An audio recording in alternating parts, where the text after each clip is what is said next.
Giinspeksyon ni Pangulong Bongbong Marcos ang nadanios nga ospital ug tulunghaan sa General Santos City nga naguba human mitay-ug ang magnitude 7.8 nga linog. Ani ang report. Personal nga giinspeksyon ni Pangulong Bongbong Marcos adlaw Miyerkules ang nadanios nga outpatient facility nga building sa St. Elizabeth Hospital sa General Santos City human sa pagtayog sa magnitude 7.8 nga linog adlaw Lunes. Gani, kita pa ang mga nanghugno nga semento nga gikan sa pader sa maong building. Duna say mga dagkong liki. Matud sa tagdumala sa maong ospital, wala ray natala nga grabing nasamdan atol sa linog. Apan apektado dinhi ang klinik sa kapin 150 ka doktor, lakip mga empleyado. Ang maong building dili na operasyonal. It was already assessed and not operational.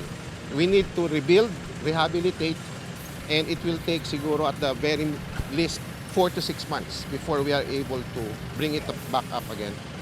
Gi-inspeksyon sab ni PBBM ang Romana at Charon Integrated School sa Barangay Kalumpang. Nadanyo sab kini gumikan sa linog. Nahinabi sab niini ang magtutulo nga naapektuhan. Lakip sab ang General Santos City National High School sa maong barangay, kung diin duha ka school building niini ang nakatakdang i-demolish gumikan sa grabing epekto sa linog. This building was labeled as red. So when we say red, hindi na siya pwedeng gamitin kung hindi siya ma-major repairs. Kailangan pa rin natin tiyakin na safe. Kaya yung mga engineer ay papasok na para i-assess kung ano ba yung parte ng building na pwede pang gamitin, ano yung hindi na talaga pwede. Kailangan papagsakin yung buong building. Mabigyan tayo ng informasyon tungkol dyan.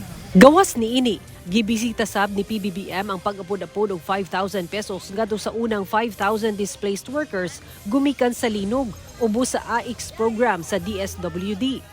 Matod sa DSWD, sunod nga hatagan og financial assistance ang mga magbanay nga nadanyos ang mga kabalayan.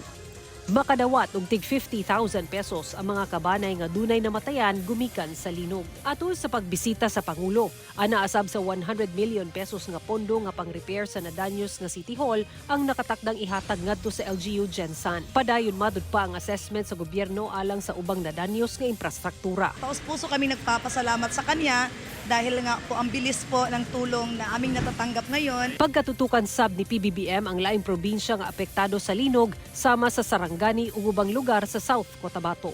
Kauban si Gary Balantay ug Bong Vicencio, Sara Hilomen Velasco. 1 Mindanao.